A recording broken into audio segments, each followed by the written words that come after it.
In this video, I aim to remind you very briefly on the realm of vectors, differentiation, and integration. By the end of this lecture, you will have achieved one main learning outcome in understanding of how to represent vectors and gaining basic skills to compute derivatives and integral of various functions. Vector contains two types of information: direction and magnitude, or length. Now, let's explore this. A vector is in a two-dimensional space is represented as a pair x, y or a, b that shows an ordered list of numbers. Each number is called a component. Here x and y are the components along x-axis and y-axis respectively. In three-dimensional space, a vector is represented as x, y, z, where x, y, and z are the components along the x-axis, y-axis, and z-axis respectively. In physics, vectors represent various physical quantities such as displacement, velocity, acceleration, force, and more.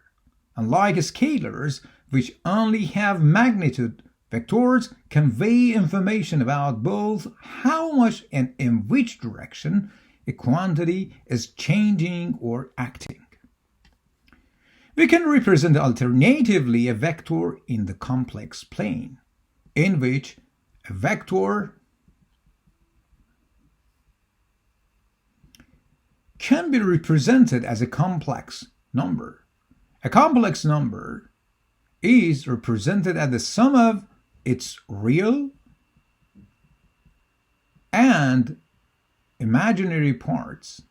It is written as a plus bi, where a is the real part and b is the imaginary part. I is the imaginary unit at which the square root of I is equal -1. Let's move on by providing few key points about complex numbers. Complex numbers can be added or subtracted component-wise, just like vectors, as shown here for adding two complex numbers. When multiplying complex numbers, we use the distributive property as well as the fact that I squared is equal to -1. The conjugate of a plus bi is given here. The second concept that I'm going to briefly explore is differentiation. Differentiation is a fundamental concept in calculus that involves finding the rate of change of a function with respect to its independent variable. One of applications that we may all familiar is determining the slope of a curve at any point. Assume we have a continuous function f(x) represented in this figure. The derivative of the function f(x) at a specific point x1 can be geometrically interpreted as the slope of the tangent line to the curve of the function at this point. To get the tangent line, we pass a line through the points x1, y1 and x2, y2 on the curve where x2, y2 is close in distance to our target point x1, y1. Now we move x2 closer to x1 and obtain new line passing through 2 points. If x2 approaches closer and closer to x1, the slope of the line is then given. by this relation. If mathematically the limit of the function fx exists, it provides the slope of tangent line and therefore the rate of change of the function fx at a given point x1. This is an important concept in calculus that allows us to understand how a function behaves locally around a specific point. For a given function fx equals x squared, for example, at x equals 3, the derivative of function becomes 2x, and at x equals 3, f prime 3 becomes 6. The general rule on how to find the derivative of a polynomial function is quite straightforward. For a polynomial px with terms involving powers of x, the derivative p prime x is obtained by applying the power rule to each term. If each term is shown by ax to the power of n with respect to x, the derivative becomes a multiply n times x to power of n minus 1. For example, let's say you have the polynomial px equal these terms. The derivative of px is then given by this polynomial.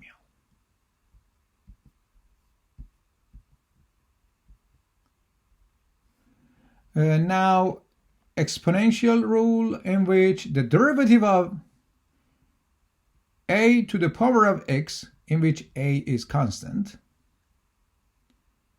with respect to x is then a to the power of x times ln a.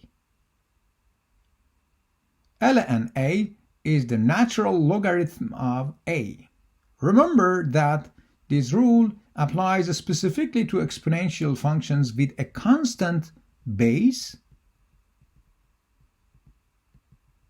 raised to a variable exponent x. Here are two examples to illustrate the application of this rule. If fx is 2 to the power of x, then f prime is 2 to the power of x times ln 2. For gx equal e to the power of x, the derivative becomes e to the power of x times ln e, in which ln e is 1, and then the derivative of exponential function e to the power of x is e to the power of x. In mathematics, the integral is a fundamental concept that represents the summation of quantities over a certain interval. Here I would like to provide very basic knowledge of fundamentals of the integral from two perspectives: geometric and analytic. Let's jump into geometric perspective now. Geometrically, the integral can be defined as the area on the curve in xy plane as shown in this figure by white area. Now consider a function fx defined on a closed interval a, b. To calculate the geometric integral, we start by partitioning the interval into n subintervals. For example, for two different values of n, we get different rectangular partitions as shown in these figures. with base length of delta x calculated from this formula. Within each subinterval xi minus 1 xi,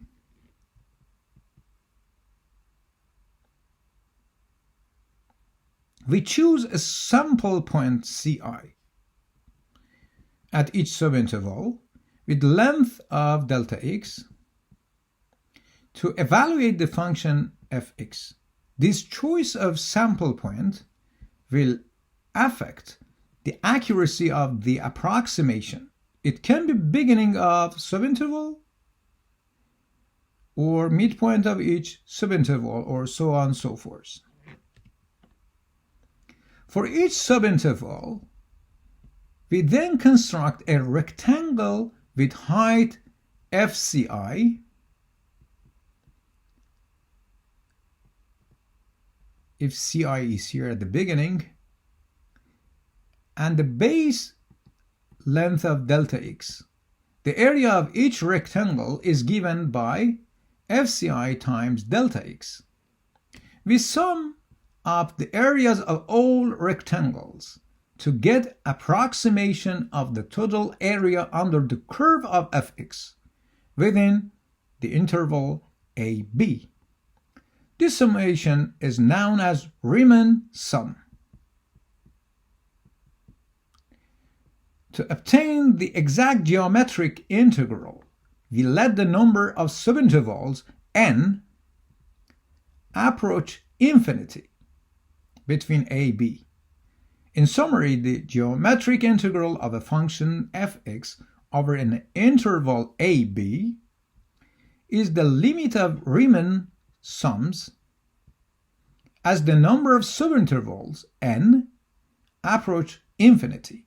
This definition captures the geometric interpretation of integration and provides a way to calculate areas of curves that may not be easily, of course, applicable for very complex curves.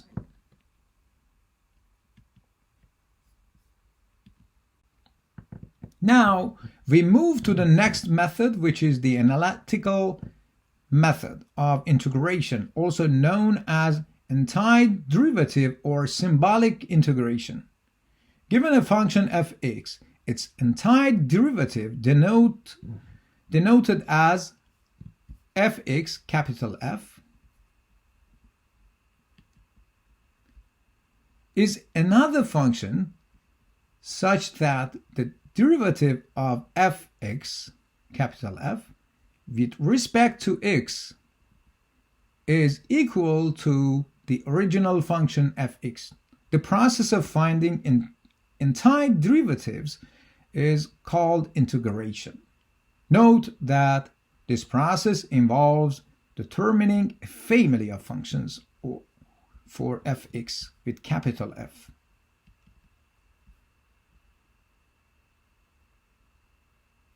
That derivative matches a given function. This example highlights this point. The antiderivative of fx equal 2x, according to this definition,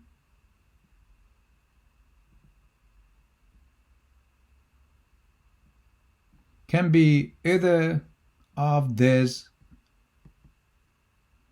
second order polynomials.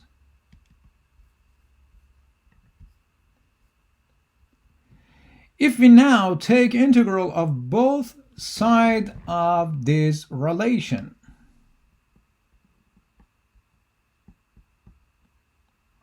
we will get this relation in which this integral relation in which c is called integration constant that allows for a range of functions that have the same derivative.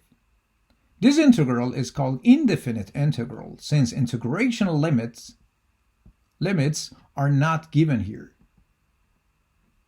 But if we take integral over both sides,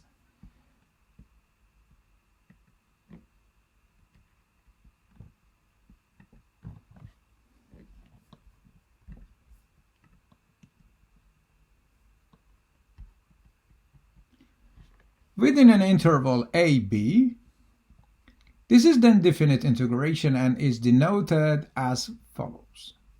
Here fx is the function to be integrated. A and b are the limits of integration. The process of finding the antiderivative analytically involves applying a set of rules and techniques based on known differentiation formulas that help mathematicians and scientists to evaluate integrals over a wide range of integration problems. Here I just present few of them, and you can explore more in calculus books elsewhere.